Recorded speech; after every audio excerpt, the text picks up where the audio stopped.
Hey, yo. Yeah, that's right, I'm talking to you. Now, you listen up and you listen good. You know what it takes to be an actor? I mean a real friggin' actor, not this mamby-pamby sometimes I do community theater crap. I mean the real deal pro actor, making money, going out there and hustling, doing whatever it takes to get the job. It takes moxie, kid. You gotta want it. Now I'm gonna introduce you to a fella. He's a good fella. He's one of us, capiche? Johnny Guerrasio has been an actor since before your mama was wiping the baby spit off your chin with a bib. In fact, he's been an actor before my mama was wiping the baby spit off my chin with a bib. He's been at it since the 70s.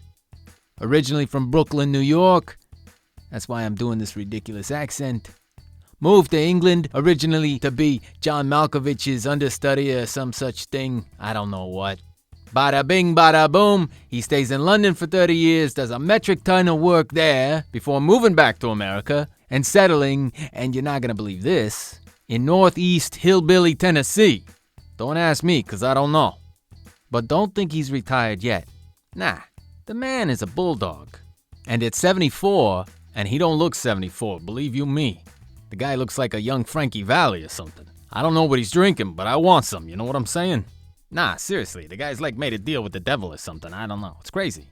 On my mother, he doesn't look 74. But I digress. He still finds legit acting work at the foot of the Appalachian Mountains. He's doing theater, voice work from his home studio, commercials, and even teaching. The guy's a dynamo. But what am I telling you all this for? Let him tell yous. Go away, don't bother me, huh? Your hair looks great, Todd. I just got a haircut, thank you. Would you save that for the show? Okay, I'll publicly let it be known.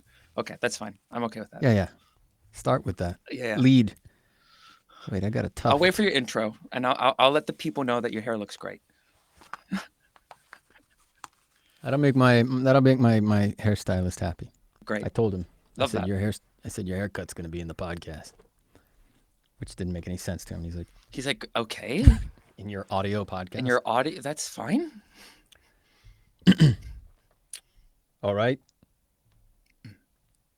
10, 9, 8, 7, 6. The hell with it.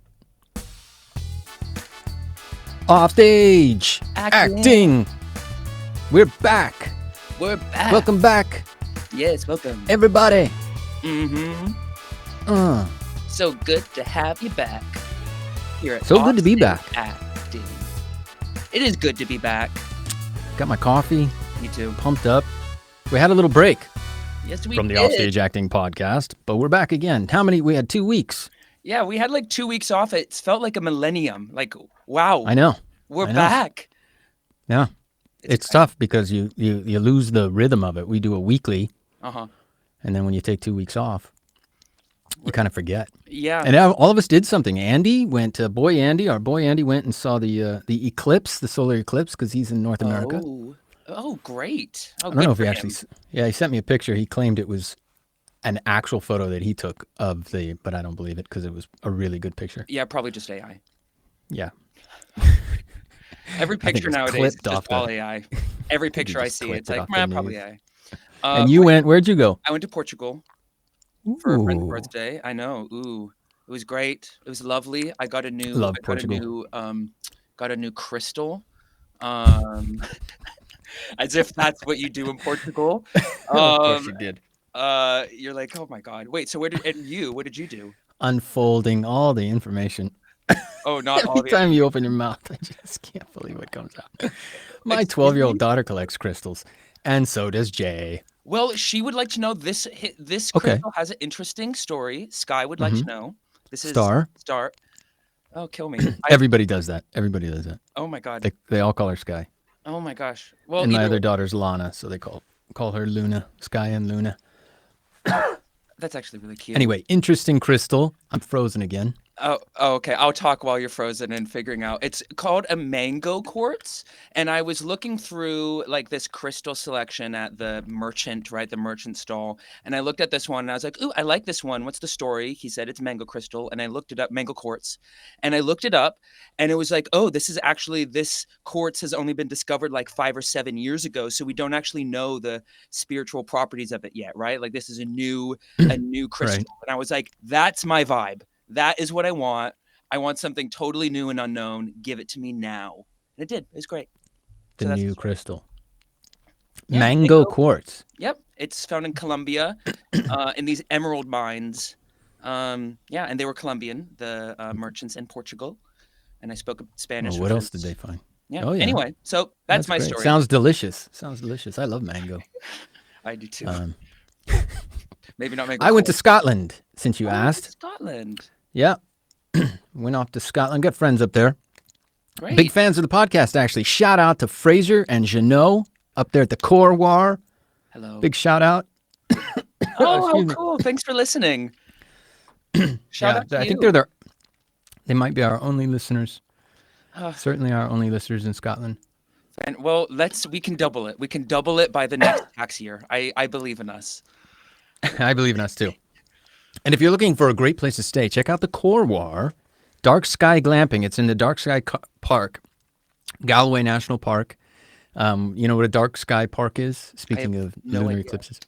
No There's a idea. few in the world. It's where you can go see all the stars because it's so dark. There's so Oh. little artificial light that it's a great place to go stargazing.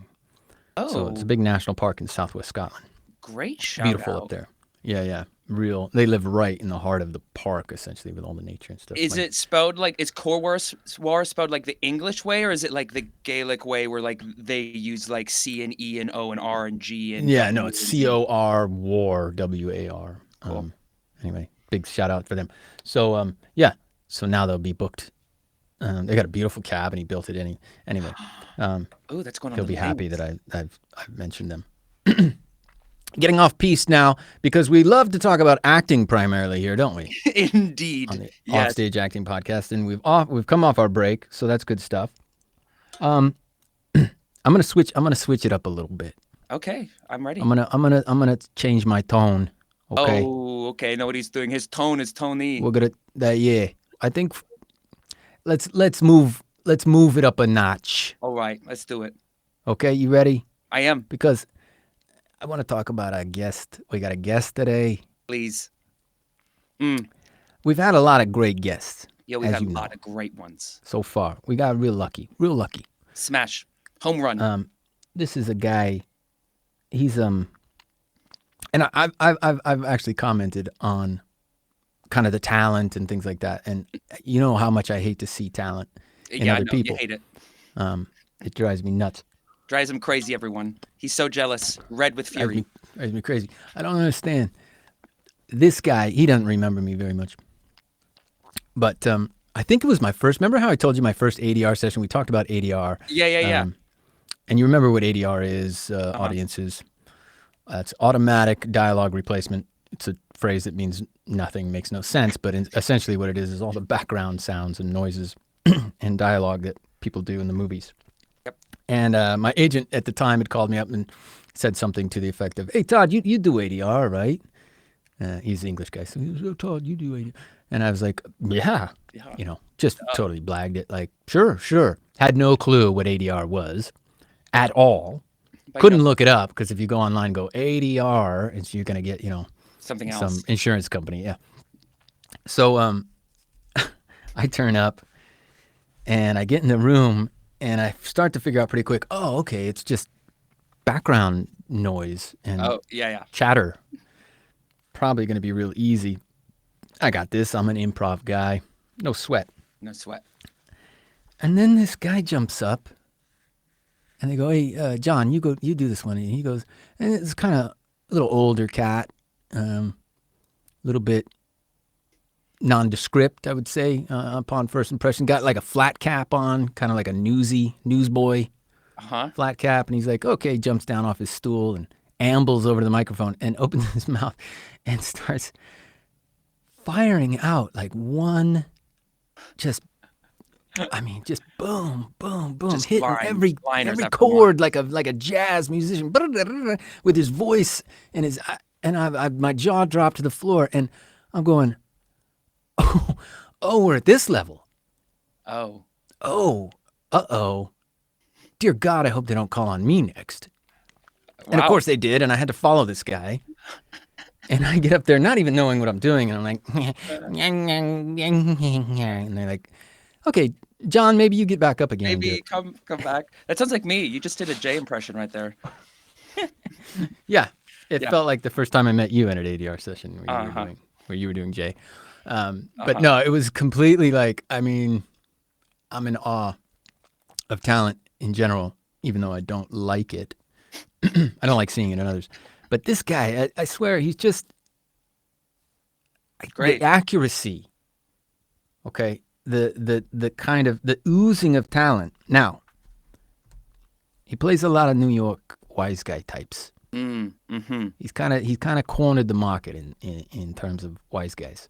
I see. But that's not to say he can't play the hillbilly redneck, the Midwest jerk. He's got a range. He's got a definite range about him. We love that. Now he's got quite a story too, and he's done a lot of work. So I don't want to waste any more of our time, unless there's something else you wanted to. No. Let's go. I want to talk to this guy. I want to watch his show reel. It's going to be great. Now here's the thing. I don't have a show reel. Oh, okay. Disappointing. But fine. He's old school. He was going to fax me his show reel, and I said, no, The fax John, machine again. Okay. It doesn't work. You can't fax me the show. Can't fax a show reel. Just like no, it doesn't work scene like by that. scene, like He's like, I'll send you my VHS cassette tape from. I was like, no. I'll Federal Express. I'll FedEx. I go, I don't have a. I said that's not how it works. John's a bit older. He's been in the game for a long time. I like getting these older cats but he's still at it, of course. So it wasn't that he didn't have a show reel. He has so much stuff that it would be hard to even do a show reel. Yeah, makes sense. To pick, you know what I mean? And he sent me a ton of stuff. He faxed me over tons of videos. And I'm still impressed your fax machine still works. Oh yeah, I got it right here. Beep, beep, boop, beep. Actually, I filled out an NDA today for a casting. And up at the top, I did the casting, filled out the NDA, and it said fax number on it.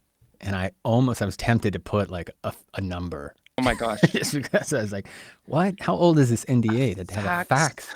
They want my fax number? I'll give them a fax number if that's what they want. There's something inherently hilarious about the concept of faxes even being present today. That they were ever a thing.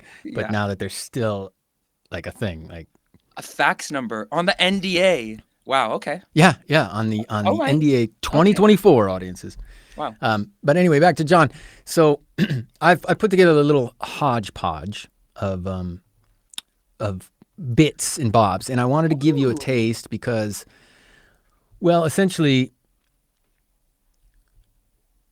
I want to give you a feel for the kind of stuff he can do. He's done so much, but I'll run you through some commercials, and let's just see what we see. Yeah? Love it. Here we go. Bathroom? But of course. She loves cats. Sadly, I do not have a cat, which is why tonight I'll borrow my neighbor's. Creepy. My babies. Temptations cat treats. If you don't have a cat, borrow one. Look at the way he does his facial expression. I am shocked. I can't believe you just said that. No one spoke up? My literary lions here? Follow me. Follow me. It's a bit of a longer one, but you get a feel for like John's presence and What do we see here?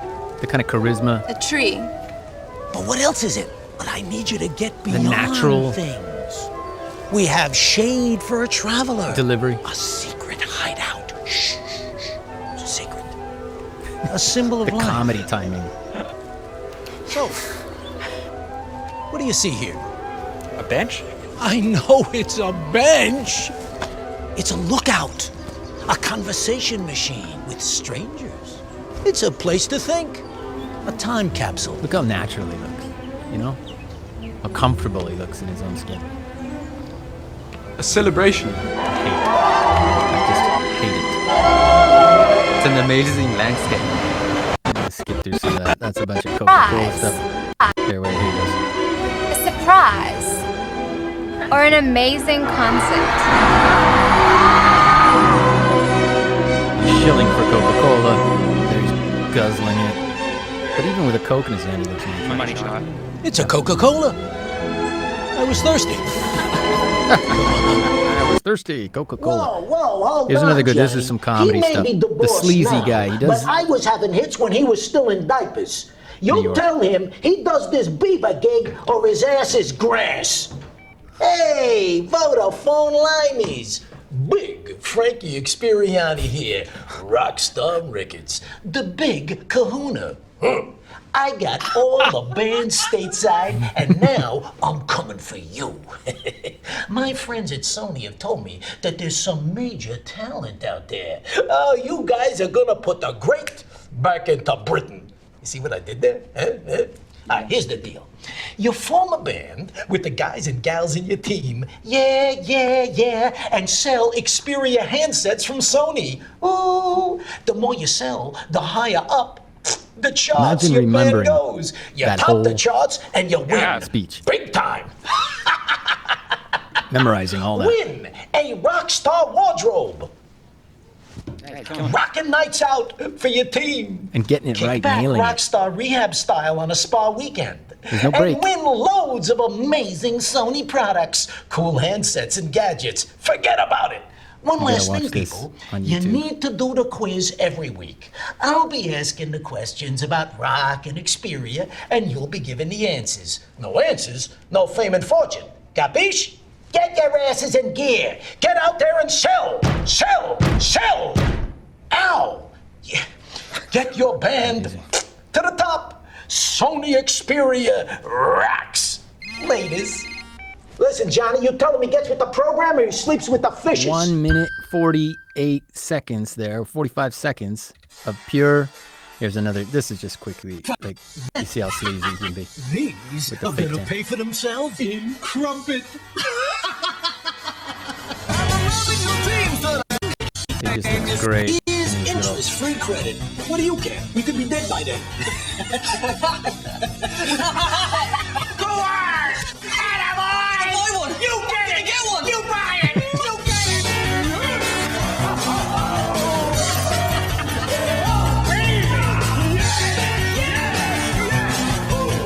Nice. Let's bring him on. Let's bring him on with an applause. Is he here? Where is he? Johnny Guerrasio. What's going on, you guys? How's it going? How you do? I'm over here in Tennessee, you know what I'm saying? Yeah. What are you not doing there, Tennessee? Yeah, I don't know. I'm in the Federal Witness Protection Program. Listen, can I get the ball rolling by just commenting on a couple of things you said there? Because it actually brings in a lot of the points I'd like to make in terms of, as an old man, maybe giving some tips to some people just starting out and to other people who maybe have found their careers in the doldrums. Because I teach acting and I try to help people a lot with their careers, you know? Yeah, that's what we're all about here at Offstage Acting. Okay. Hit us. So talking about the AADR stuff, which I did do a lot of, and like you, Todd, when I started out, I didn't know what the hell I was doing, and I saw some people get up to the mic who were remarkable, and I learned. But my favorite one of all time was, and it was the greatest direction I've ever gotten, we were doing ADR for Godzilla with Matthew Broderick, Right. and we were running around the streets of New York. We were in a Soho studio, of course, the screen, they were projecting Godzilla, and Godzilla was trampling all of us, and we're running around in this little studio going, yeah, Godzilla, they're killing him. And we did one take, and the director said, okay, I've got enough, I need more, It was perfect, you know. And another great one was we were doing a sword and sandal thing about the Crusades, and the guy said, okay, I need about 3 minutes. You're in the hold of a ship in the middle of a terrible storm on your way to the Crusades, think you're going to die acting, and go, and you just do it. And the thing is, to do ADR, And I'm afraid a lot of that is going to be taken away with AI. I think there eventually, I think the big areas where AI is going to kill us is ADR and all vocal work. I think all audiobooks are going to be AI and stuff like that. But anyway, well, we can talk about that. It's very important in ADR that you be culturally literate if you want to be good at it. So if you're playing a cowboy in the 1870s, or a spaceman in 2400, or something in 1930s New York, you gotta kind of be culturally literate about that period, and you can't be talking with a Valley Girl accent, and using jargon that you can't say, "Hey man," and "Hey dude," and all that kind of stuff. And people do.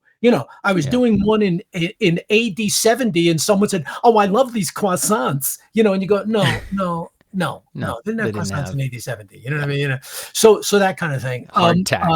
You mentioned that I had cornered the market on Wiseguys, and I did, and that was deliberate, because when I went to England in 1990, I had spent 20 years mainly doing British roles in America. I had become so mid-Atlantic that when I was in towns like Cincinnati or Indianapolis, they thought I was British.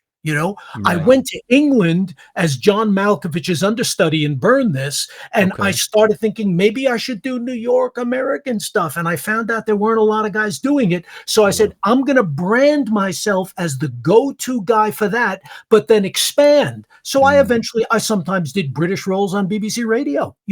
I did anything that wasn't English. I did anything American. I did South American. I did lots of Mexicans. In the old days, I used to do a lot of Black and Puerto Rican things, in voice work, but if there was anything New York, I wanted to be on it. And frankly, I got most of them.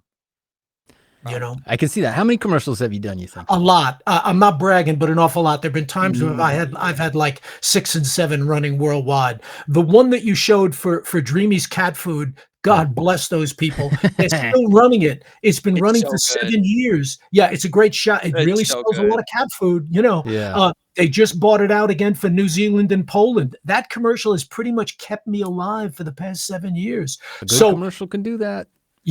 And when I was a young actor and I thought I'm only doing the classics, and man, I was waiting on a lot of tables. And then in my mid-30s, I was doing a market research job where I was coding people's reactions to a commercial they'd seen on television the night before. And I knew the actor in that commercial, and I knew I was a lot better than him. And I said, "Jerk, what are you doing?" And I took a class in commercial acting, and I found that I was very good at it. And I teach that class, and it changed my life and changed my career. Because folks, if you're doing commercials, first of all, you learn how to work on camera. Camera work is camera work. The set runs exactly the same way if it's a Kellogg's commercial as if it's a Steven Spielberg movie. And if you're making commission for your agent, they like you. And they work for you, and you want to do a little avant-garde theater piece somewhere, they'll find a way for you to do that because they want to keep you happy and on the books. So commercials are definitely something to try to get into. Great. So you did you get a start as an actor right away, or it sounds like you? Yeah, I wasted 2 years in college back in the 60s, and then in 69 I was, I'll be completely honest, I was avoiding the draft in Wisconsin, thinking I was going to go to Canada to avoid Vietnam, because I was cannon fodder. I was a high school educated kid from Brooklyn, New York. They were going to send me Vietnam, and I got off the front. Yeah, I got off the bus and I got a copy of Backstage newspaper, and there was an ad for the Roundabout Theater, which used to be in a supermarket basement on West 26th Street, and they needed non-union spear carriers for a production of Macbeth. And I ran to the theater with my suitcase and auditioned and got the gig. And then after about a month of the run, the actor playing Malcolm left. They let me take it over, and I got my equity card, and I was off. And I stayed with the Roundabout for a couple of years, did all kinds of shows. They were of varying quality, but I got to play great roles, and I had a great education in commercial New York theater. Right. The guy who ran it to make money, didn't they? Was a pirate in many ways and an incredible fraud in many ways, but he also was very, very knowledgeable about the way show business works. And I learned an awful lot from him. And I learned how ruthless you have to be. What do you mean by that? Yeah. That sounds like a typical Well, theater producer. Right now, I'm noticing that, and I'll talk about this maybe a little bit later. There's been a feminizing of the business, especially theater, and it's all about the actor self-actualizing and not being put in any kind of embarrassing or position where they feel unsafe and all this kind of nonsense.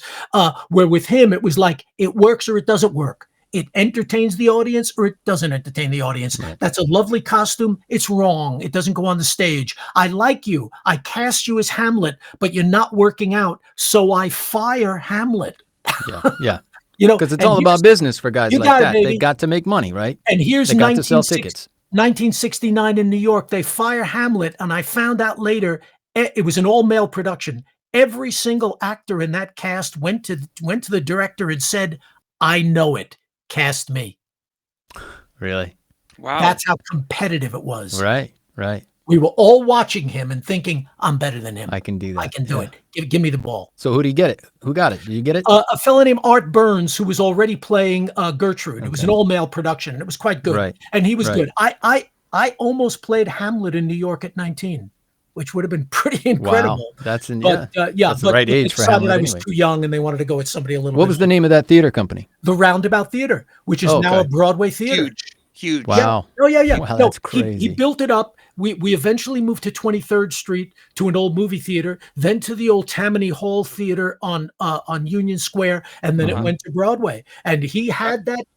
Who's the guy? What's the guy's name? Gene Feist, who died a couple of years ago. Okay. There's a little shout out for Gene for all the hard work there building that. Yeah.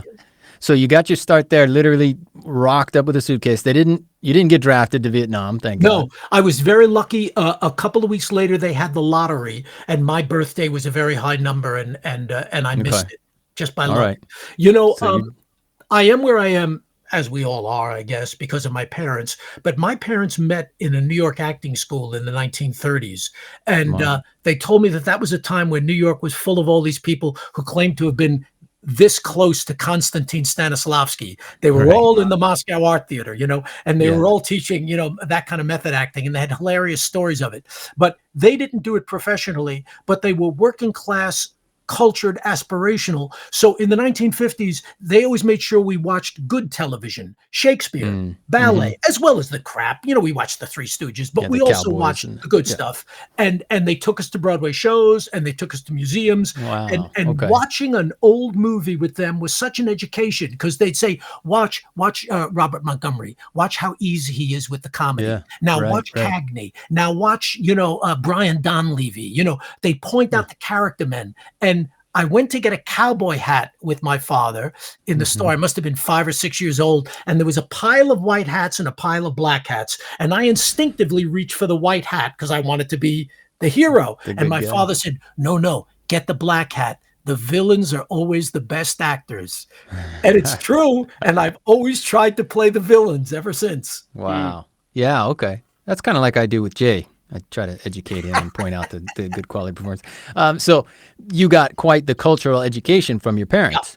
And did they have some bit of success as actors? Like, was that the primary? They did like my mother did stuff with the church, and then my father would occasionally direct a play with the church. He was such a good Judas in the Passion play. I have pictures of him with a bent dagger looking like a 19th century villain. He was so good that the old Italian ladies in the audience would throw things at him and scream and howl. Down with Judas. That's funny. That's good. Oh, he did a great job. Late in life, he retired. He was working as a clerk on Wall Street. He went out to California, and he did some semi-pro acting at the Ojai Theater. He worked with people like Barry Sullivan and June Allison and people like that. And he did some extra work, things like that. So he got to live out in old episodes of Murder, She Wrote and Columbo and things like that. Yeah. He lived out a bit of his dream. Yeah. But you kind of took that dream, apparently, it looks like, and ran with it. Absolutely. Yeah. Were your parents proud? Yes, I think they were. I think they were. I think him especially. The name Guerrasio now doesn't seem that exotic, although people still have a lot of trouble with it. We've gotten much more ethnic friendly with our names. But in '69, it seemed pretty strange. And I can see myself sitting in my little apartment in Brooklyn thinking of names. I thought, Cary Grant? No, it's already taken. Johnny Grant. Randolph Scott. No. And then I thought, no, I'm going to keep Guerrasio as a tribute to my father. And it was a pain in the butt. It always gets misspelled. It always gets mispronounced. So my father goes out to California, becomes an actor, takes the name John Jordan. I said, Dad, why'd you take the name John Jordan? He said, who the hell wants to be an actor with a name like Guerrasio? That was after you kept your name, right? I didn't know we could be Jordans. Yeah. It's much better. Yeah, no, but I think you're right. You also, you tap into that New York Italian thing quite a bit. So I think it helps, especially. Can I make a point too about the commercials that you showed? Yeah. This is what I teach in my commercial class. Commercials are everything in show business cannibalizes show business, and they love to do things based on things.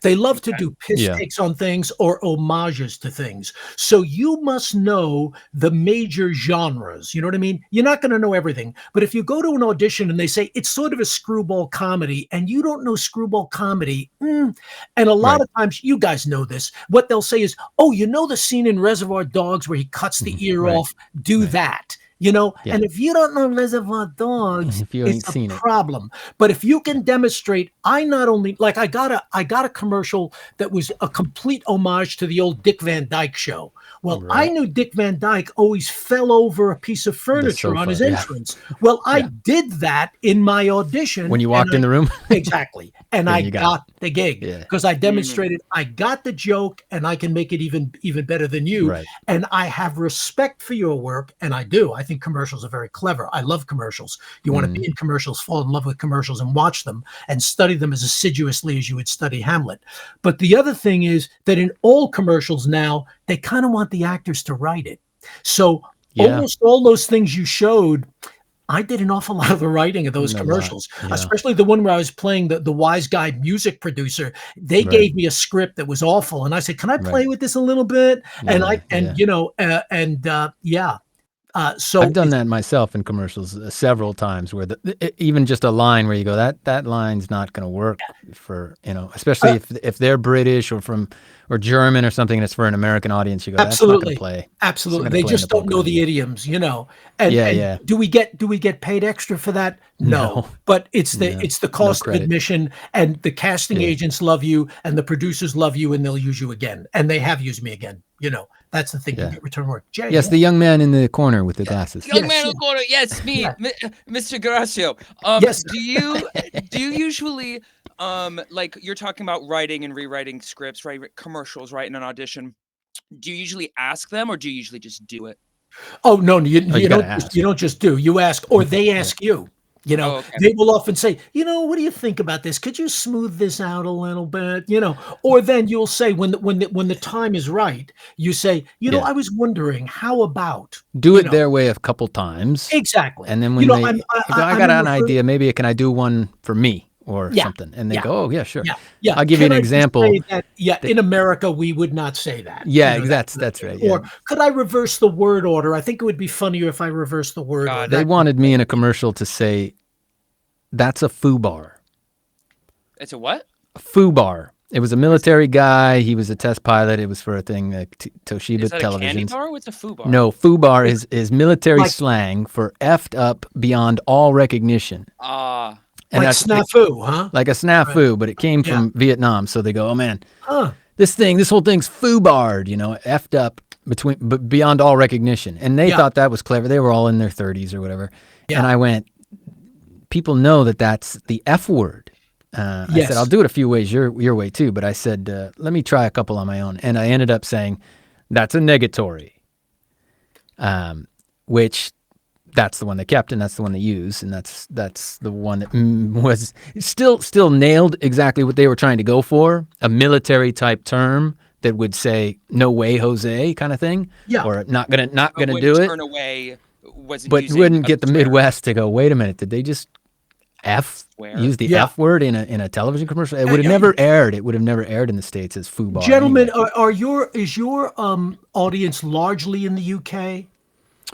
Currently, actors in the UK, yeah. Okay, then one little tip I'd give any actor in the UK is understand that commercials are built for the most part on stereotypes. They're a technicolor world. They're very broad and they're very fast, so they don't have time for a lot of subtlety. So just make peace with that and understand they want stereotypes. They want the nice guy next door, the nosy neighbor next door, the mafia hitman, the dumb hillbilly, the Western guy, the nerd, just orange tan. Exactly. And you find variations within that. And then occasionally you have an opportunity for something with a little more subtlety. And then you bring that in. But don't fight it, baby. Just take the money and run. Well, particularly for the three of us, because right now you're looking at three guys who made their bread and butter in the UK. Yeah. And have working primarily now here.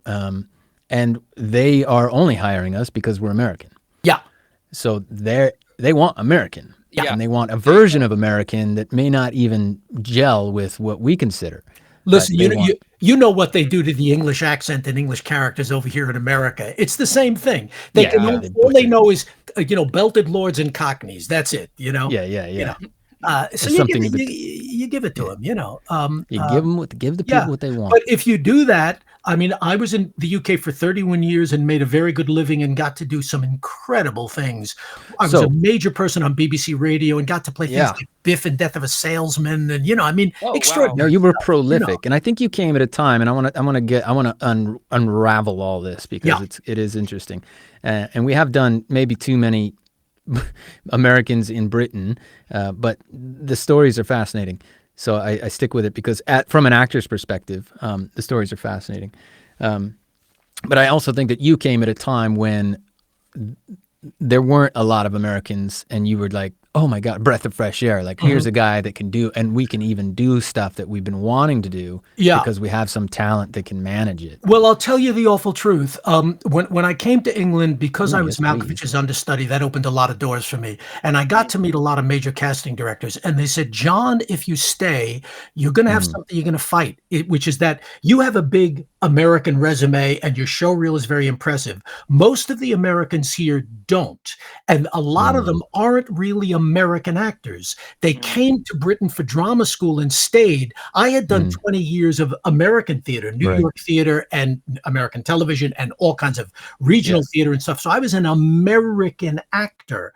They were Americans in the UK, which is different. So I looked at the competition and I thought, a lot of these guys aren't genuinely American. And by the way, also, I hate to say this, but these were the top casting directors. They told me that most of the Americans in the UK weren't that good. And I got to say that there's a reason why there was an American mafia of about 50 of us who got most of the work, because a lot of the others had gone quasi-Brit.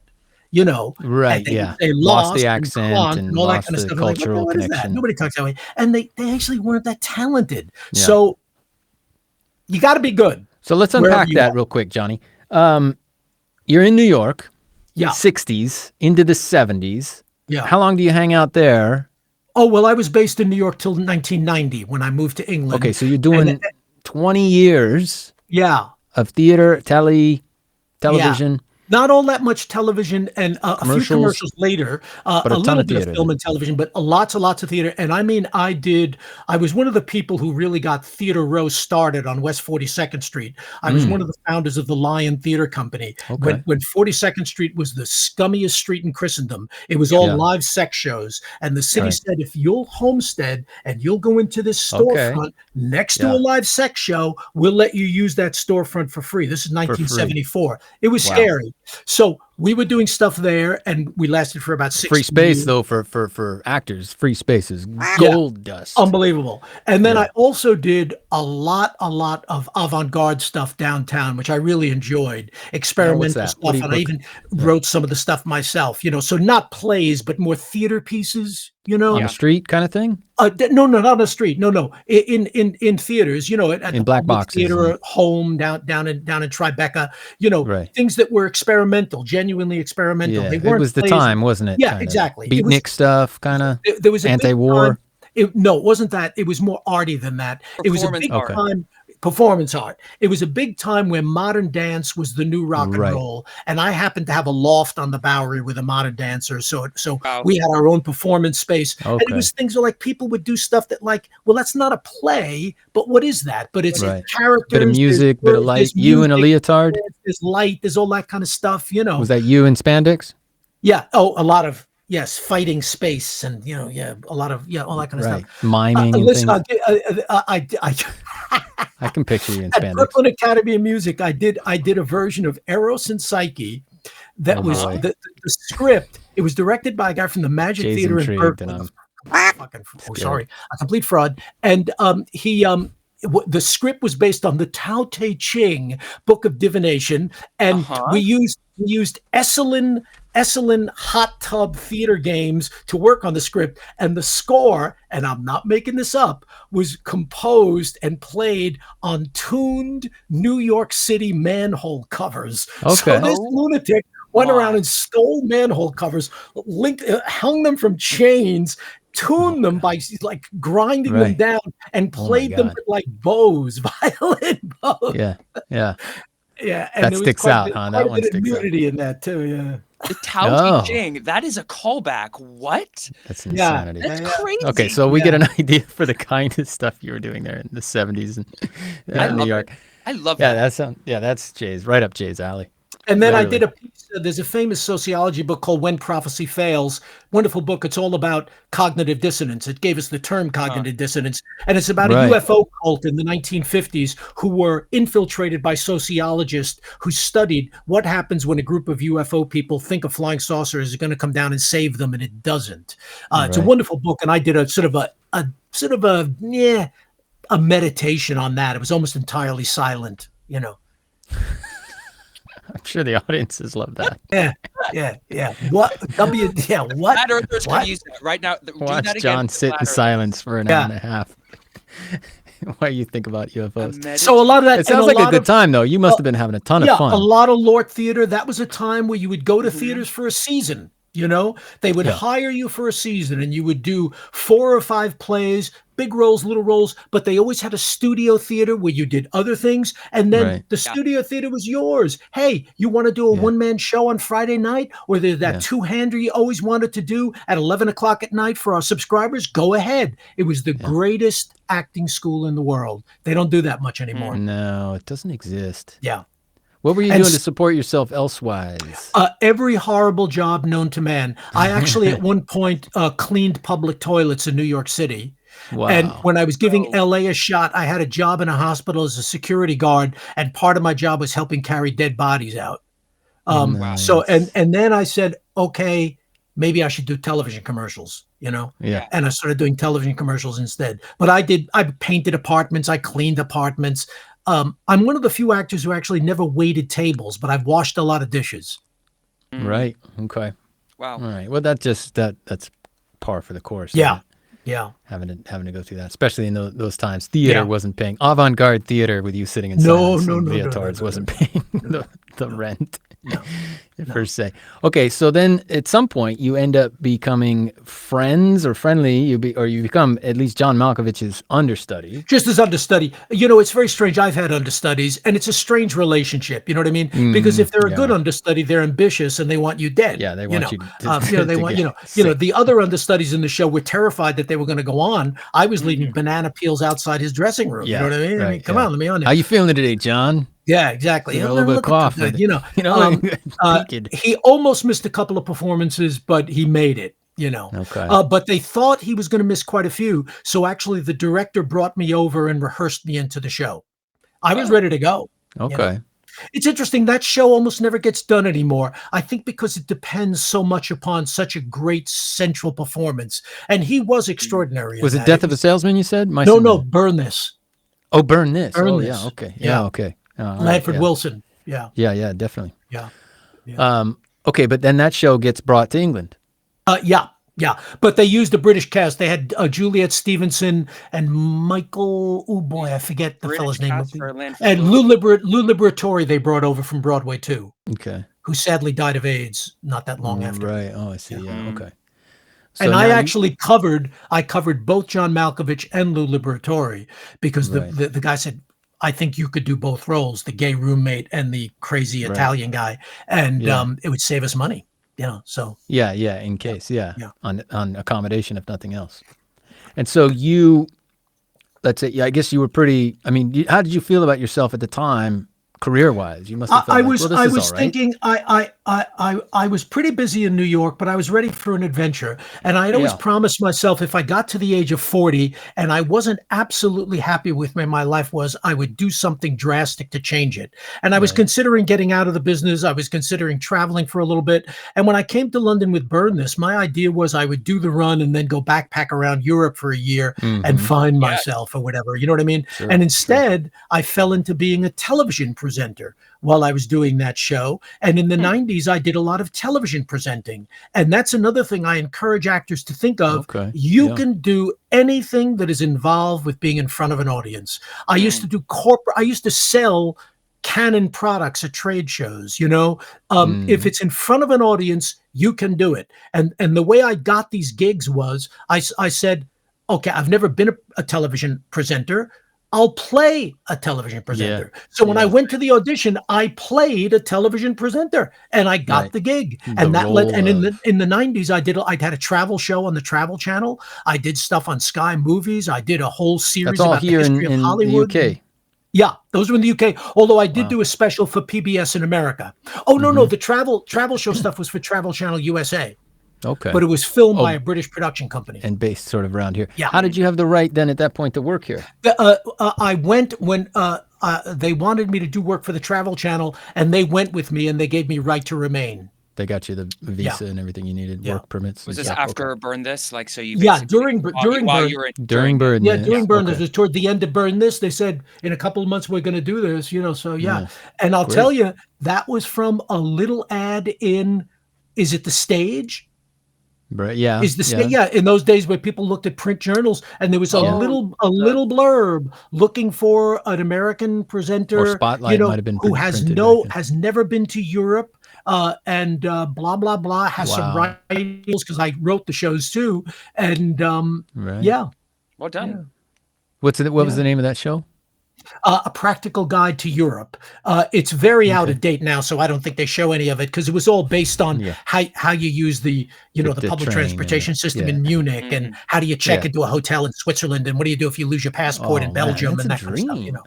That's actually a dream. So you got to travel, you paid, and did present. Did the research trips. Came back, wrote the shows, then went out and shot them. It was very low pay. I got to tell you, when I think about what I got paid for researching, writing, and presenting half hours of television, I think, oh my God. Yeah. But I got to see Europe, and it led to other presenting work. Yeah, and you got more work, and you got a pretty potent show reel out of it, I guess. Yeah. The other thing I did. How many episodes was that? Sorry. Excuse me, what? How many episodes was it? Oh boy, I think it was 36 half hours. Really? And then we did a whole bunch of little things called postcards that were like 5 minutes long. And we did a ton of those. Somebody told me they saw some of those on an Air India flight recently, because they were not so time specific. We weren't giving specific prices. We were just saying this is a lovely part of Paris and walking around the streets kind of thing. So it was more generic. Had a longer shelf life. In the 80s, this is another thing I think actors should think of. I think if you're in show business, you're in show business. You should be able to do anything. And I think you can do anything. Every actor should try to direct and try to produce, if for no other reason than to find out how difficult actors can be. We always complain about casting directors. Try to arrange to have people show up on time for something. See how they mistreat costumes, how they abuse other people. It's a real education. But also, some friends of mine started a special events company in New York, and I became their production manager in the 80s. So we used to put on these big charity events in Madison Square Garden and Central Park with famous baseball players and football players and celebrities of various kinds playing like charity basketball for a hospital, that kind of thing, and then putting on a big concert in a hotel ballroom. And it's all show business. It's putting on a show, making it happen on time and on budget, and I wrote speeches for people like, Whitey Ford and, Joe Frazier and, senators and governors and things like that. Because I thought, well, what does a speech sound like? What do you want a speech to sound like? If you're at a dinner, you don't want it to talk too long. You just need to say this, that, and the other thing. So I think we are much more capable of doing things than we realize.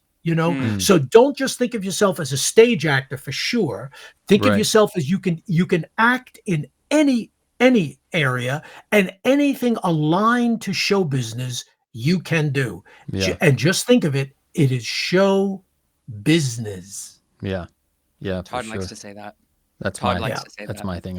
I keep hammering on that as well. Yeah. To take it from their perspective, from the businessman's perspective, it's not about your art. Unless it just is, but somebody has to foot the bill. Yep. And what you said about actors taking jobs as directors and producers, I think is great. But I also would flip that to say the reverse is true as well. Every director should try to get in front of the camera at least once and understand the challenges that the actor faces trying to hit their mark and do their line and get it all right on under pressure. Especially to younger people listening, if you are serious about a career in show business, it's a marathon. It's not a sprint. I'm 74 years old. This is my 55th year doing this. Right now, I started taking tap classes when I was 60. Nice. Right now, but I've always taken singing classes. I would take an occasional workshop, not an acting class, but a workshop on something. I took the workshop on commercials, and it changed my life. Maybe you can't dance now, but if you get busy taking classes, where are you going to be in 6 months? Where are you going to be in a year? Where are you going to be in 5 years? So think in terms of, by the time you're in your middle ages or your character ages, if you've been working all this time, you're going to get those roles where they need the person to do a little bit of singing and a little bit of dancing, so it's or sword play or all that stuff, juggling, anything. Learn a musical instrument. If you already know a musical instrument, learn a second one, because they're still doing the stuff of, they want to do shows where the actors play the instruments, so have those extra skills, in other words. I'm doing a musical right now, and we open next week, and I have a really lovely solo number towards the end of the show. And the director said the other night, John, would you like to just play this yourself on guitar? Now, it turns out I wouldn't, because I think it would pull me out of the moment too much. But that's the type of thing that was possible. So you want to be able to give them those kinds of, and they've said they may have me sit in on a couple of numbers just as a musician to fill the sound out a little bit, which is great. That's fun. Yeah. Have you been doing any tap? You done anything with tap dancing? I've been in shows with tap, sure. Yeah. Okay. Since I did that, it's coming. I was in a show at Chichester, Pal Joey, and I had no tap. And Craig Revel Horwood was the choreographer, and he worked with me. So I did some simple things, and the chorus girls were around me, so it looked better. But he said, "John, you move very well. You could do this. Take lessons." So I studied with the wonderful Derek Hartley at Pineapple in London. Go take classes with Derek. He's great. And then over the next 15 or whatever it was, 20 years, I would occasionally do shows that had a little tap in them. Yeah. Right. I'm not Fred Astaire, but they don't have to hide me, Yeah. And you know what's necessary. Yes. And the good choreographers work to your level to make you look good and to make their choreography look better. Put a bunch of girls around you. Yeah. What was this you said about character years? What do you mean character years? Oh, that's a great question, Todd. Thank you. As I get older. Yeah, well, I flatter myself that I look younger than 74. I'm bearded right now. I was going to say, what's your beauty regimen? I was going to ask you. When I don't have the beard on, I do look surprisingly young. And so I'm still I'm playing somebody in their late 40s in this musical, Wow. But my voice is older for sure, and so I get those I get those kind of roles. But when I want to act into my age, I can do that, and your body also, even though I stay in shape, your body does start to look like an old man's body. You know what I mean? The neck, and all that. You can't hide it, so embrace it, and just know that there are parts that then come with that age, which are great roles. Because there's fewer, like you said, it's a marathon, not a sprint, and a lot of people don't make it Yeah. To the 24th mile. Unfortunately, what does happen is a lot of older people retire and come into the business later. And if they have a shock of white hair, they get a lot of commercial work. I've gone up for a lot of commercials where I was the age, but I didn't look the age. And I was up against some guy who couldn't act wet in a shower, but had white hair, and he got the gig, Right. So you have to be those. Yeah, but they can't if it's a commercial that requires invention and wit and stuff that they can't compete with actors. No, dialogue and stuff. Yeah. No, if it's commercials are weird because a lot of it can go just to a model. Yeah. Who looks good. And listen, I'll give you my commercial class in one. This is the one I took in New York from a wonderful man named Bob Collier, and I stole his class with his permission. And it was largely based on that old book, How to Win Friends and Influence People, which is very easy to parody and to make fun of, but it actually works. And the main rule is smile. Be a happy person. When you walk in the room, especially for a commercial, be a sunny day. And because they want to put the product next to a happy person. If you would go in as a neurotic pain in the butt, they don't want you around. And if you're happy, it sort of bounces off them and they get happy. And you walk in as a solution, and I felt it. The room lifts because they've had all these neurotic losers come in, and you come in and you're like, what do you got, baby? Actors. I'm already doing this commercial. What do you want? What am I going to wear? I got your problem. I got your back. You know what I mean? And you get the gig. I hate to brag, but it got to the point where I'd walk in and the casting director would say, "Oh, thank God you're here." Right. Yeah, well, a consummate professional amongst those people is always a breath of fresh air. Yeah, finally someone who knows how to play this game. And who gets it. Who gets it. And that's a big difference. And I think that's what the marathon part is all about. So it's you can start playing those ages when you get to those ages and you have the right look. But more importantly, you've got that wealth of experience backing you up. Yeah. And it resonates with these people. Yeah, they can feel it. They know that they're going to have an easy day or week or month of shooting with you. Yeah. And they go, oh, okay. And be prepared, perseverance, and be prepared to reinvent yourself. So I reinvented myself as a television presenter really in the 1990s. And then my wife and I decided we wanted to reinvent ourselves as small town American people having a bit of a career in the Mid-South. And we're doing that. And it takes work. And what's surprising to me is I did a lot of research before I ever left London, but I'm here in Northeast Tennessee, the Mid-South, and I'm telling the actors here what's going on here. I'm working at theaters now. I'm going to be working until August doing equity shows. I'm telling them about theaters they didn't know existed. Yeah. And it's like, well, why didn't Let's keep it on a timeline real quick, because I was going to say, before you said that, I was going to say, well, you also then reinvented, and we haven't talked about it yet, you reinvented yourself as a voiceover artist. Yeah. Before we went back to the States. So at what point did you go, okay, it's theater, presenter, commercials, radio and voice? When I went to England in 90, I knew I was going to try to get American voice work because I thought there aren't that many Americans there. And I made a big mistake. I made a reel before I listened to the market. And I thought, they're going to want Mid-Atlantic. And I made this very professional but very dull Mid-Atlantic voice tape and got no work. And after being there for about a year, I said, dummy, as I mentioned before, they want hillbillies, they want mafia hitmen, they want broad Technicolor cartoon American voices. Yes. I did that, and Eve Carr, I did a job with her, wonderful actress, and she said, John, you're great, I'm going to give you some names. And she got me into the ADR and the ELT, English language tape world, and then I auditioned for BBC Radio. I don't think this happens anymore, but it used to be once you auditioned at BBC Radio and my first job, I played a character who was 19 and 96, and I was in, and then they just passed me around for 30 years. I didn't have to audition anymore. No, that doesn't happen anymore. No. I know the last couple of years. The last couple of years I was in the UK, and I would talk to other actors who had been very busy on BBC Radio, and they said, are you getting any work? And I said, no.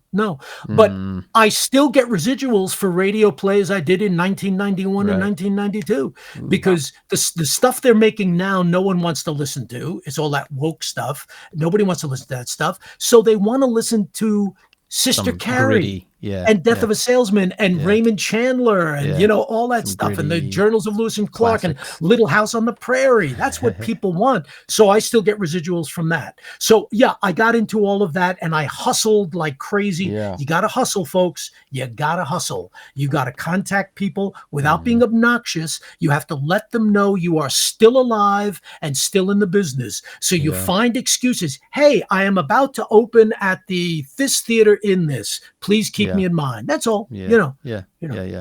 No, I'm with you there. Yeah. Let's give a little shout out to your wife because I don't know anything about her. You mentioned that she's an actor as well. Yes, English actress Emma Tate. She's one of the world's top voice people.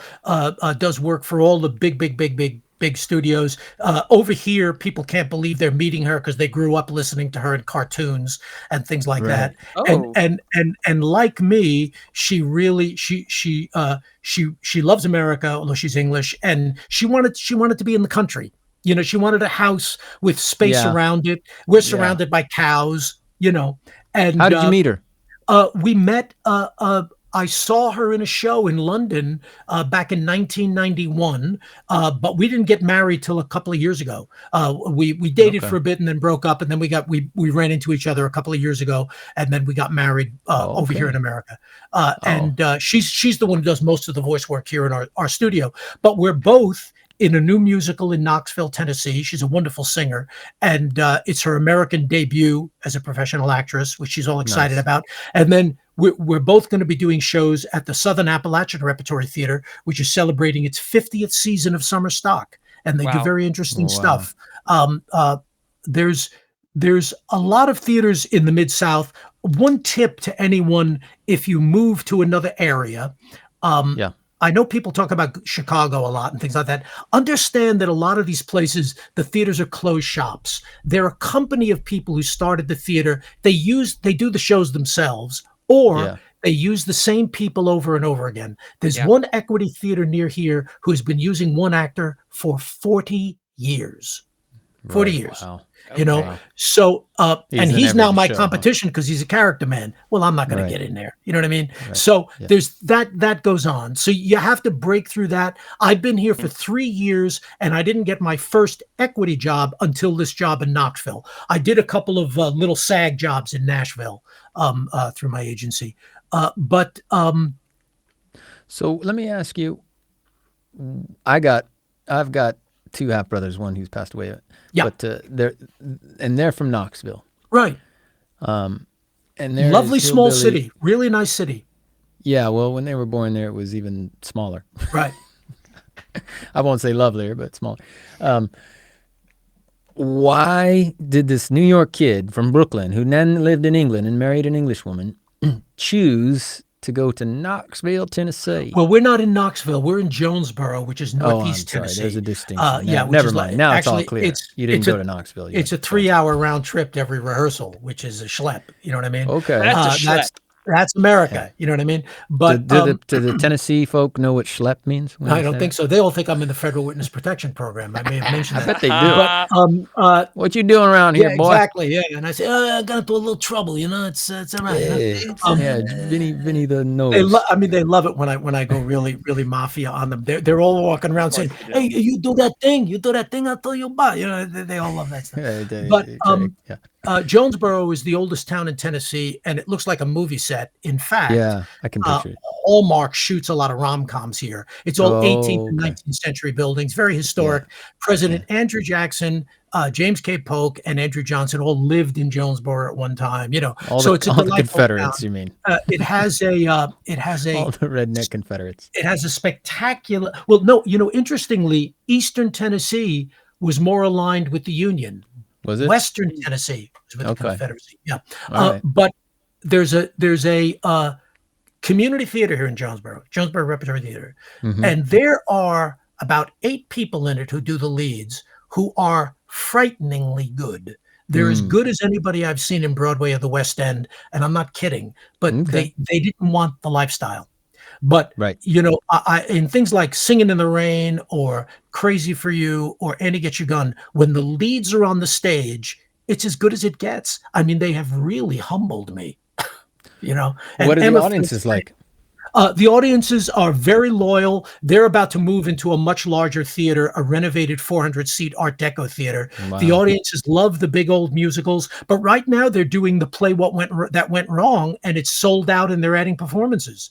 Oh, Wow. I bet they love it. They love I'll it. bet. They love it. Now, did you do some research there, John, before you decided to? Exactly. We Okay. were looking for certain things, and the Mid-South seemed to be the right place. A lot had to do with climate and things and affordability. And then we narrowed it down to Eastern Tennessee, Western North Carolina, and then narrowed it down more to Northeast Tennessee. And then I came over on a reconnaissance trip, and I hit just about every town in the region. And the minute I drove into Jonesboro, I called them and I said, "This is it." Found it. This is it. Wow. But you were specifically also looking for places that had a theater life that were affordable, that had some theater. There's a lot of community theaters around here that had universities where we might get some teaching work. And I am teaching and I'm going to direct Glass Menagerie later this year at a local university. Yes. I'm also teaching acting for the community theater, and I'm teaching for a play reading group. So I'm making money as a teacher and a director. And Emma's doing some coaching on English accents and things like that. And so we were looking for those kind of opportunities. An airport that had international travel, and Charlotte is a couple of hours away, Knoxville too, that kind of stuff. And Tennessee is very good for, I'm not retired, but I qualify as retired. So they don't tax Social Security. There's things like that. And property taxes here are really, really low. You know, so there's a lot to, because they're encouraging people to come in. And they love people like you coming in. The greatest thing about this area is the people. And when people say to me, "Why did you come here?" I say, "'Cause you're here." And they're wow, what? They're wonderful. And I got to tell you, all these people who make cheap shots at hillbillies and stuff can kiss my behind. These people are fantastic. First of all, many of them are extremely well-to-do. They own a lot of land, you know what I mean, and cattle and stuff. It's not like you think, they're very canny businessmen. They travel a lot. A lot of them have lived in Europe. Their kids go to school in Europe, that kind of thing. They're always going to Rome and things like that, But they are so kind and so welcoming. They can't do enough for you. They came over here with gift cards and plants and bags of vegetables, and they gave us tips on growing vegetables. And if there's been a power outage, they're the first ones in the driveway. Are you folks okay? That kind of stuff. They're wonderful. Kind of miss that. They're wonderful. You missed that, having lived in England for 30 years. You Listen, I lived on a street in Muswell Hill for 20 years, and I knew the name of the person next to me and no one else on the block. Nice. Yeah, Muswell Hill's nice, but it is nice. Yeah, it is nice. I used to look out on Alexander Palace. Yeah. Oh, I know it up there. I was thinking about living up there once. Yeah. Oh, it's a nice. But you're not going to know your neighbor. No. That's a big change. I love that you did that. Also, by the way, it's like Wales. It's a big musical area. Everybody here sings, and everybody plays instruments, and country music all over the place. Country music. Folk there's a lot of jazz. There's a lot of choral. There's a wonderful symphony in Johnson City. Serious musicians, and the score of the show we're doing. It's about the suffragette movement in the 1920s in Tennessee.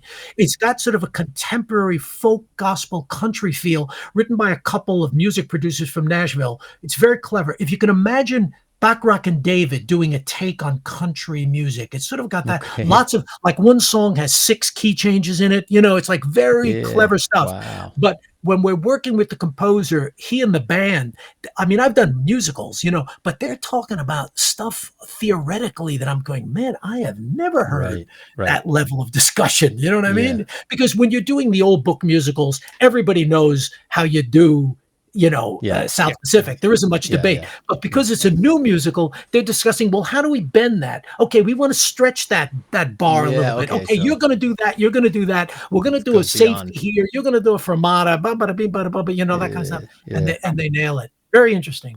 Very interesting. So you really landed on your feet there. We hope so. But it is a lot of work, like everywhere. As I always tell my market.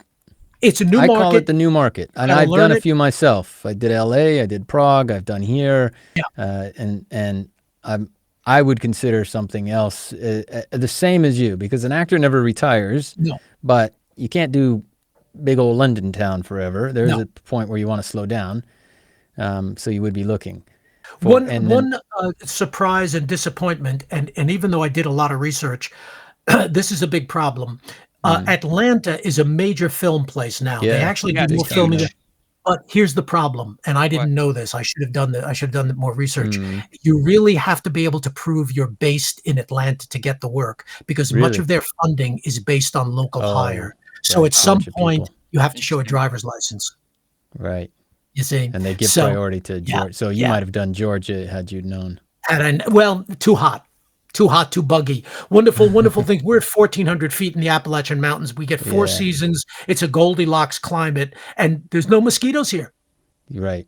You know, there's no mosquitoes. I mean, I haven't swatted my arm once. You know, we have a beehive. We're raising bees, but no mosquitoes. Oh, that's adorable. You know, but that was. I won't lie. That was a big disappointment. I thought we were going to clean up in Atlanta. And I would have thought so. Yeah, being that close. Yeah. Also, I have a voice agent, and they send me, you know, things that I do. I do my home tapings, but this is what you're up against. They sent me a commercial for an audition for Dairy Queen, the soft ice cream, to be the voice of Dairy Queen for a year, and it paid a lot of money. It was a really good SAG-AFTRA commercial, but I noticed that they were sending it to 270 other clients. So that's one regional agent in one regional town. They're not going to listen to that. They're going to go to Don Buchwald in New York and one other agency in LA and listen to 5 or 6 tapes. So you're competing with the world now, and you have to tell them you have a home studio. I have home studio. I have Source Connect. And where's your nearest studio? Well, I have done work in Asheville, North Carolina, which is less than an hour away, and I've used the studio that Disney uses. But it's not the same as saying my nearest studio is Soho, London, or Midtown Manhattan. Right. It's just not. Still, the prejudice is kind of there. The biases. For the regional stuff. So you have to lower your expectations and maximize what you can get in your region. I dream of the day when we can live. You talk about Malkovich. He's one of my kind of. I look up to him to an extent because he just decided I'm going to move to the south of France, and if they want me for a film, they send me the script, and I'm going to live in Hollywood. Don't need to. And I have friends in Tbilisi, Georgia, from long time, and he was just at a theater festival there, like an international theater festival in Tbilisi, which isn't a huge thing, but he was kind of the head speaker and all this there, and the big. But I just thought that's great. He can go to Tbilisi and enjoy some theater with some people, and it doesn't have to be a big deal. But that's a rare exception for any of us, because I dream of the time when you can live anywhere in the world, be an international actor, and they will fly you around, or they will work with you in your studio or local studios or whatever, and you can still work based on merit. Yeah. And see, I know that you and I, John, have the same agent. Yeah. Here, still in the UK.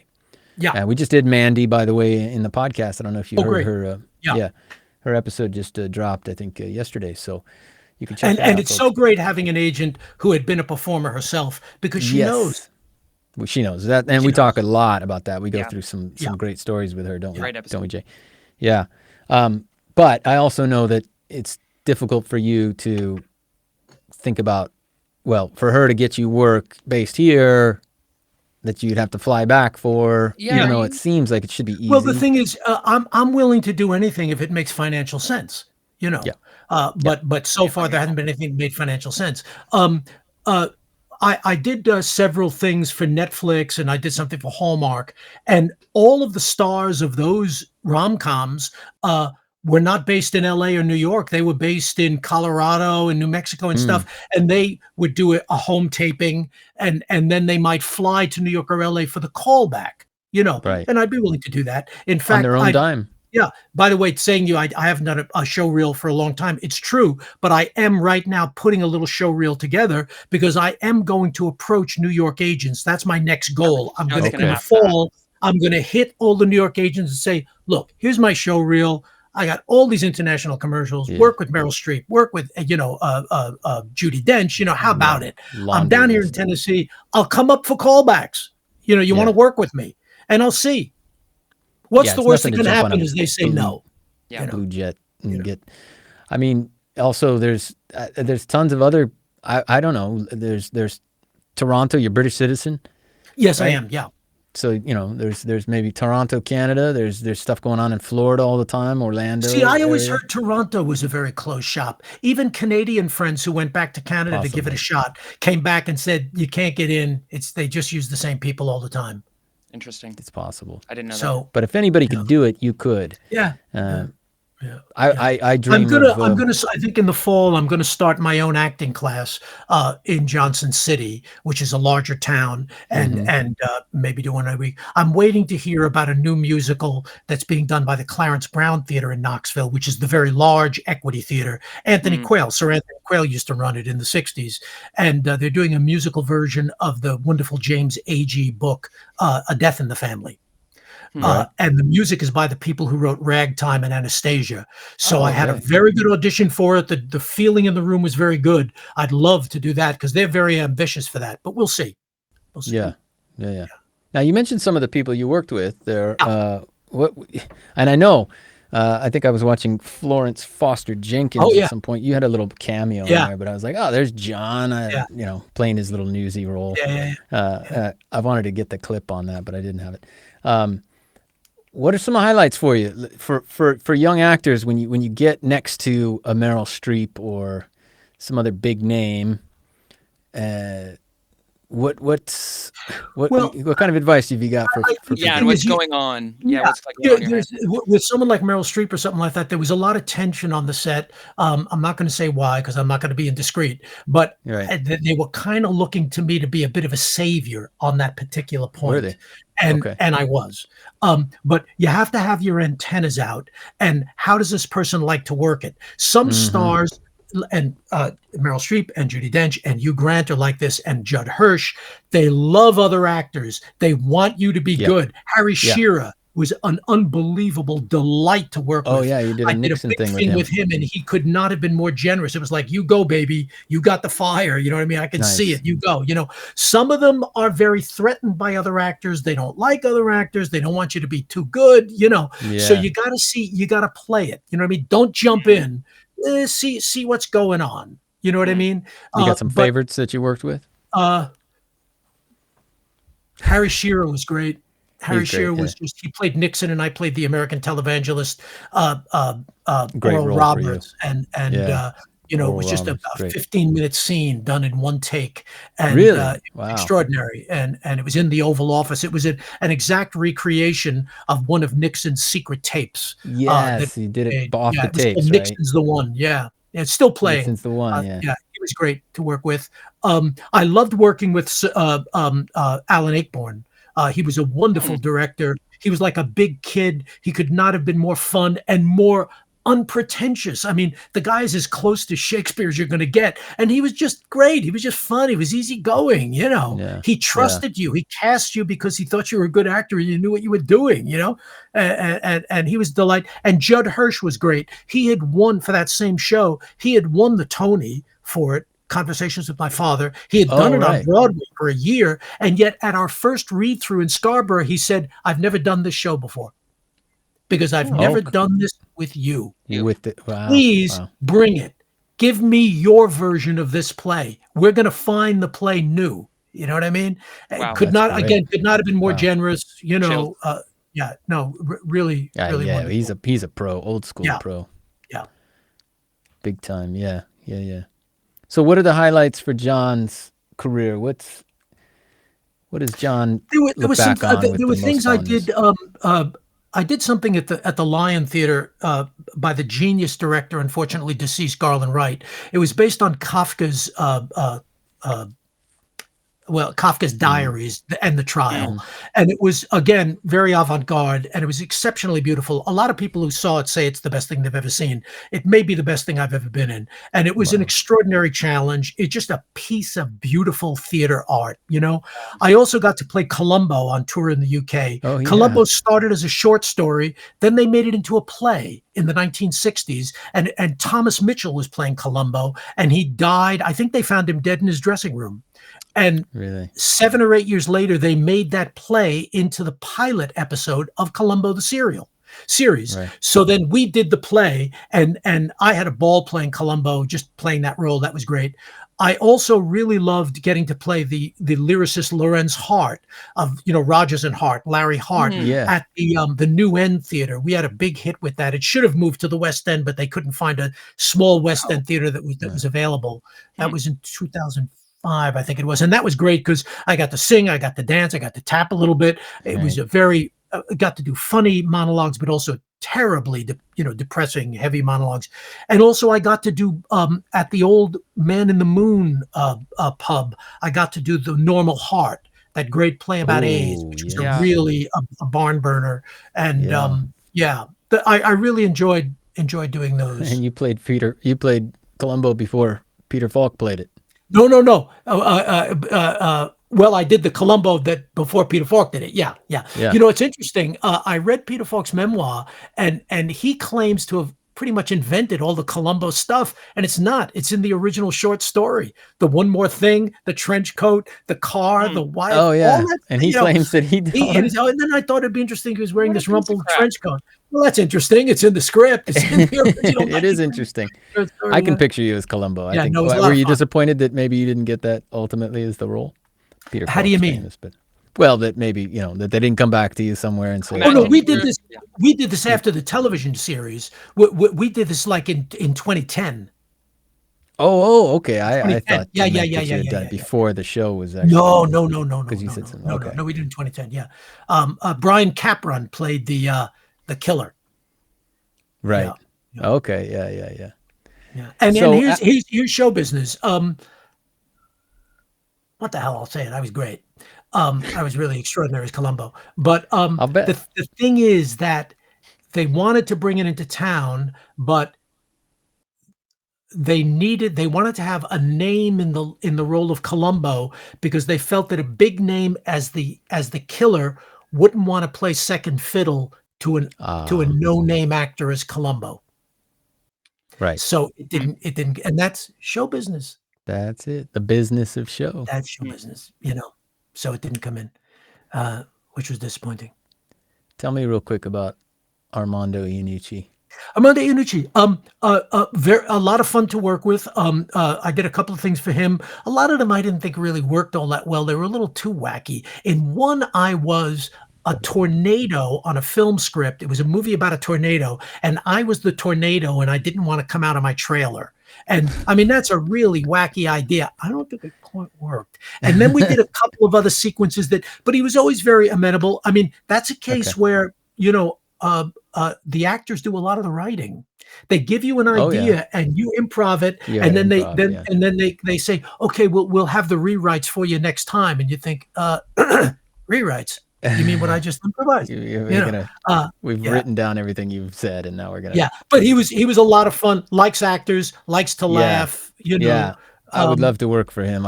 Anytime I find that somebody's working with him.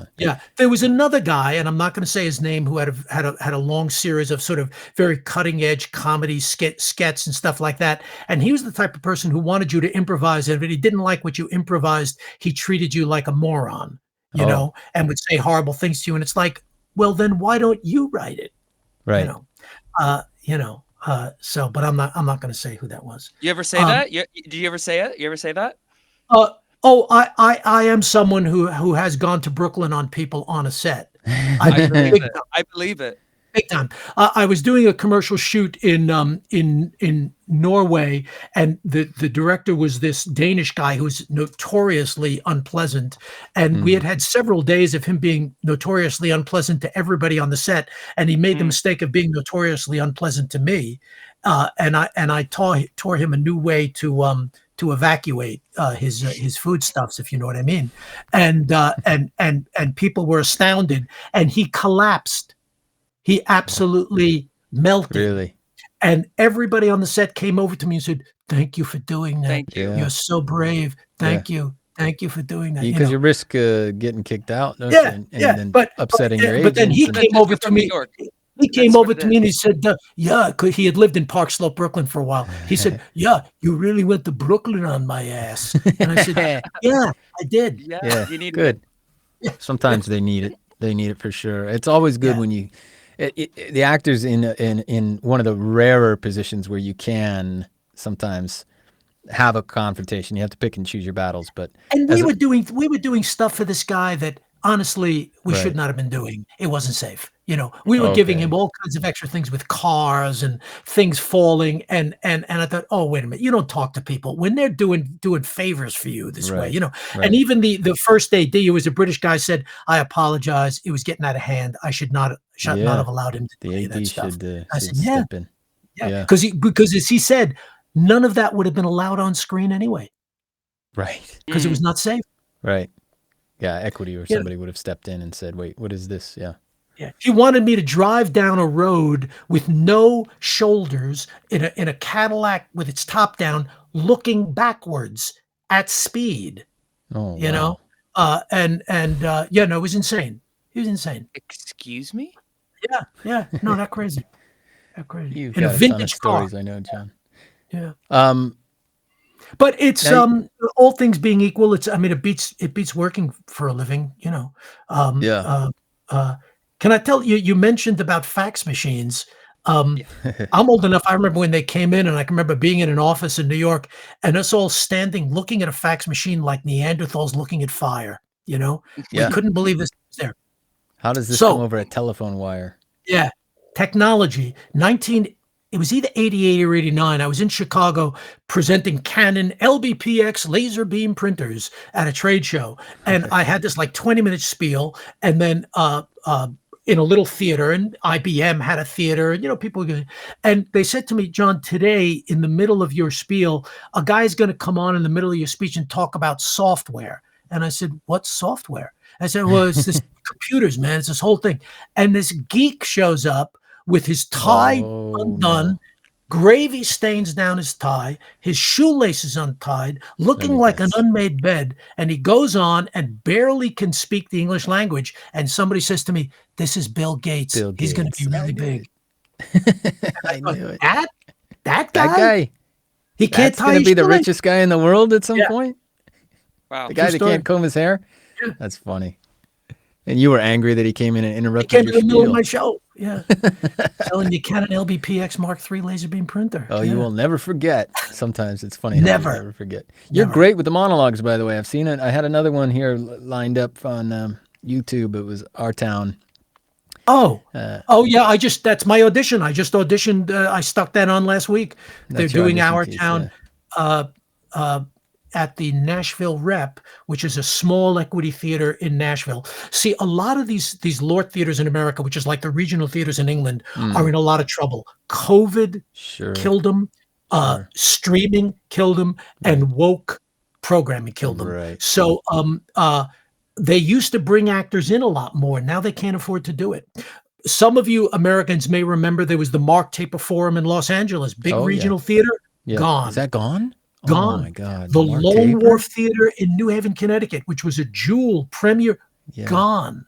Wow. The Oregon Shakespeare Festival is on the edge of going. The Actors Theater in Louisville, which used to have the Humana Play Festival, which was a shuttle to Broadway, is on the edge. These theaters have been doing one-man versions of A Christmas Carol and Shirley Valentine, and that's it. Wow. So they're dying, and the thing is, their base is largely, let's be honest, folks, white liberals, and even the old white liberals are sick and tired of being told that they're lousy and their history is terrible and their heritage is a lie, and being, if you go to the websites of American theaters now, it's all politics. Right. Nobody says, come to this theater and we will entertain you. They say, come to this theater and we will teach you a dialectic and we will educate you about how terrible you are and all this kind of stuff. And I was like, you really get away from that. Yeah, I'll tell you what, I'll stay home. You know? I'd rather do anything else. Yeah. And the Astridge summer, that was summer in Astridge in Oregon. That they've been going at that for almost 100 years, I think. Oregon Shakespeare Festival, I was raised with, actually. Sure. In a row. I understand they brought in somebody who's a very good management guy, and I think they're going to do something like maybe downsize significantly in a hope to save it. But I have several friends who are very successful artistic directors of regional theaters who have been begged to come back for just one season to try to right the ship. Right. And could you maybe do a season of plays that people would actually like to see? So do you think theater is dead or dying in the U.S.? In my lifetime, they've always been saying it always comes back in some way, but I think it needs a readjustment. It needs a reset. I mean, let's be honest, folks. Yeah. Who wants to, after a hard week of work, wants on Saturday night to go to see a one-man play about Thurgood Marshall? Or Harriet Tubman? 3 hours of Nobody. People don't even know who these people are. No. I mean, the Jonesboro Repertory Theater does "Singing in the Rain" or "Crazy for You," and they have to do 10 shows a week. Dear God. The people want to be entertained. Yeah, that's and in Europe, I think it's starting to things are breaking out in a way. There's actually an expansion. In a sense, because there isn't that kind of woke culture and there isn't those limitations and more international audiences and English language speakers in places like Berlin and Prague, where I used to live. There's Shakespeare going on all over Germany and France and different places in Spain. The documentary film festivals and the independent film festivals and things that Europe is enlarging. I don't know too much about what's happening in America, so I'm always curious. Yeah, it's bizarre. I mean, there's a lot of really. I mean, I did a lot of Shakespeare before I went to England. I also did Shakespeare at the Nottingham Playhouse. There's always been a lot of very, very bad Shakespeare in America. A lot of kind of Renaissance fair Shakespeare, where everybody has their hands on their hips, and their red cheeks and all that kind of stuff, and tankards and just really crap. Errol Flynn Shakespeare. Yeah. But there's also been some very good Shakespeare. But now it seems to be mainly very bad Shakespeare. Wow. Okay. Very bad. And as I say, plays that nobody wants to see. The other being away from America for 31 years, although I did come back and work pretty regularly, America has become very feminized, and there's an awful lot of yin and not much yang. It's like the culture has become a Hallmark card. So it's all about, let's not upset people. Let's be nice. And it's gotten very soft, and it needs more male energy, and the arts need more male energy. You need both. You need Adam and Eve, and now we just don't have enough Adam in this country. Interesting observation. Give us one for the kids, the actors. What summarize for us? What do you, if you were a young actor, up and coming, aspiring, trying to make it? You've given a lot of advice, great advice so far. But I would say you must be culturally literate. Watch everything, read everything. Kitsch and the classics. I want you to read comic books. I want you to read terrible novels. I want you to, you don't have to read the whole thing, but I want you need to know the ancient stuff and the medieval stuff and the modern stuff and the wacky stuff and the avant-garde. Get it all in there. And as you said earlier, Todd, it will resonate out of you. You know what I mean? Yeah. You must stay active. You must persevere. You must stay positive. You must be, on the front foot. Your job is to find your next job and always be ready to reinvent yourself and to do the work which is necessary to get where you want to go. You got to work. It's really hard. It's, I'm an old man. I'm driving 3 hours round trip to go to rehearsals, and doing rehearsals at night, and during the day, we're sometimes getting up at 3 o'clock in the morning because we do a 4 a.m. voice job back to London, which is 9 a.m. in London, right? We'll do that. Then we'll during the day, I'm working, looking for other work. And then we drive to Knoxville and we rehearse a musical and we drive back. And I'm an old man. If I can do it, you can do it. But you gotta really want it. Your passion and your love will fuel you. And if you can't find that passion, do yourself and everybody else a favor and get out of the business. And one other thing, you gotta be good. If you're not really good, consider doing something else. I love it. John, what a pleasure. Let's give pleasure, guys. Thank you I hope it was useful. And can I say an absolutely shameless plug? Absolutely. Where are you going to be? Where can people see you? I teach online for a drama school, and I also directed a play on Zoom, which was very interesting. All the little faces on the screen. We did a whole play. I'm available for coaching, private coaching. If you want help with a monologue or something like that, you can track me down. I'm on Facebook. What's the website? We'll put it on our links. I don't have a website. I'm just they can track me personally on Facebook. Just use my name or on WhatsApp. And I can give you some tips, and I'm cheap. You can get John for a personal coach, help you out with some self-tapes. Or if you're somebody who wants some tips on moving back to America or moving to America, I'm happy to help you out. When I moved to London, I found not all the Americans there were all that welcoming. Some were. Some gave me tips on who to call and stuff like that, but others were really protecting their patch and were downright unfriendly. And I always swore I wouldn't do that. I always helped people when they came to London. Mostly, I like the acting community for the fact that we get it. You got to help your fellow actor out. There's no point trying to protect because there's nothing to protect. It's not up to us. So let's just all be a community. Yeah. You do get the occasional one that doesn't get it and is worried, and I understand that. But overall, I think generally that would be my tip if I'm going to give anybody who's listening any advice. If you're an actor, help out your fellow actor. It's not going to hurt you. The better off they do, the better off we all do, the better off we all do. Yeah. Another tip is steal from the best. Whenever I watch anything, man, I have my Filofax in my brain. Ooh, that was an interesting little bit of business he did with that suitcase. I'm going to steal that one. Oh, look at that. Just watch everything. Watch silent films. If you're not watching Charlie Chaplin and Buster Keaton, and if you're not watching Abbott and Costello and Lucille Ball, Laurel and Hardy. If you're not good at comedy, watch them. Carol Burnett, watch them, study their timing and imitate their timing, and you'll learn how it works. Look, great jazz musicians will notate a Charlie Parker solo note for note, learn it, and then make it their own. Right. Learn from the masters, then make it your own. Yeah. Be part of the zeitgeist. Yeah. Johnny. All right. It's a real pleasure.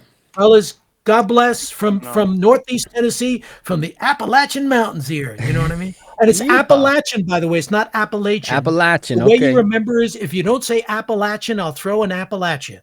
That's the way you do it. Beautiful up there. I'm going to come sometime visit you. We're going to do the trail. Please do. Do the hiking God's trail. country up here. Yeah.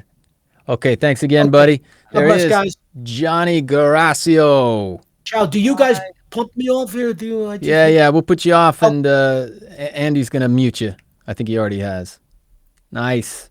Wow. You can hang out for a minute. We'll do a little post if you want there, Johnny. Wow. Jay and I just wrapped this up, but we won't take up too much time because Johnny said it all. He said it all. That was a tsunami of information that we just got there. It really was. Yeah. It really was. Hello. Yeah, I took a couple notes that struck with me, but it's the kind of stuff. I don't know, when you hear it from a veteran like that who's kind of been there, done it, seen it all, and he's even reiterating things that we've talked about before. It resonates even more strongly, doesn't it? Like the business of it, and the business of it specifically. Yeah. Yeah, and how to slip into the character. And I really agree with him about the sort of, I want to call it a social intelligence, but he was, a cultural intelligence and a cultural education. It's very helpful. You have to be, the best actors are educated in life. You have to be smart and intuitive, and I think he's really tapped into that. You can see it in his performances.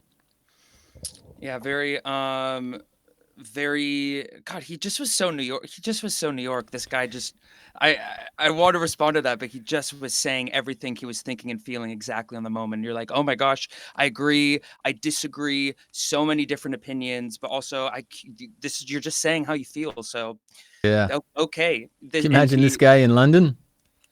Gosh, I wonder how people are just like, okay, we don't know how to handle all of this. Like, I bet they love him. They do love like us Americans here. A real New York guy. Proper New York guy. Proper, yeah. Yeah, it's almost I'm the walking kind of here. Yeah. The same I get for being Californian. It's apparent, as apparent as it is that I'm from Southern California, dude. Yeah. It's obvious that he's a Brooklyn guy. Oh my gosh, no one of course he comes on. Oh, also by the way, let me quickly stop this by saying your hair looks fantastic. Thank you. Thank you. I do appreciate that. I've been thinking of it. I've been like, Todd. It was hard to focus on Johnny's spiel. There were some moments within his Confucian wisdom where I was like, gosh, Todd's hair looks fantastic. I can't focus on what Johnny's saying because the quaff. Okay, we can go back now. I just had to say I paid Jay, I owe Jay 20 quid. That's right. For that. Thank you. Going back. Yeah, you can act in all areas. That was the other thing that Johnny said, basically, because he said essentially you should be able to do anything. In show business, you should be able to do anything. Yeah. Get in front of an audience. I mean, that's my deal is I'm going to announce this now because maybe it'll help push me, but I keep saying it. I'm getting back into stand-up. I'm ready to hit the stage. I've put my show reel out a bit, or my stand-up reel out. I've got a few opportunities to take this stage. Promoters who have said yes, they'll give me time. Okay. And I've got some material. I'm nervous about it, but if you're not out there in front of an audience regularly, what am I doing? And also the fact that I'm not 74, but I'm not 30. I'm somewhere between 74 and 30. Hint. Just somewhere in that medium. But if I don't do it, if Johnny can do it at 74, yeah, I'm dragging ass at my age already. I'm thinking I got to schlep into London. That's like 30 minutes on a train, and then I'll be out there late at night in some pub, But hey, if I'm not doing it, what am I doing? Listen, John Guerrasio is doing tap classes. So he's doing tap classes. He's waking up 3 a.m. to do voice work. You can do stand-up comedy. An hour and a half to do a rehearsal for a community theater in Knoxville, or in Eastern Tennessee. Equity show. I think it was an equity show, but yes. Equity, it's still community. The community of equity. the equity community of Knoxville. The equity community. Thank you, John, for joining us. A delight and a pleasure. We really appreciate having a guest like John, don't we? We sure do. Influx of energy and information. Yeah, and that American optimism that, God, you don't get everywhere. You don't. It's only in America. God bless you. God bless us. And God bless us all. And thank you, audiences, for checking in with the Offstage Acting Podcast. Once again, your everything acting podcast. If you want to know more, find John Guerrasio online for tips. Or go to offstageacting.com and we'll get you in touch with John and get you more in tuned with everything acting. See you next time. Bye. All right, there you have it, boys and girls. John Guerrasio. Old school. He's from the school that built the old school, eh? Forget about it. If you'd like to learn more about acting, you want to be an actor yourself, go to Offstage Acting. Click and subscribe and like and comment and the whatnot. You might know who we are, but we want to know who you are. All right? You won't regret it. You do us a favor, someday maybe we'll do you a favor. All right, until next time, Offstage Acting. You never saw me,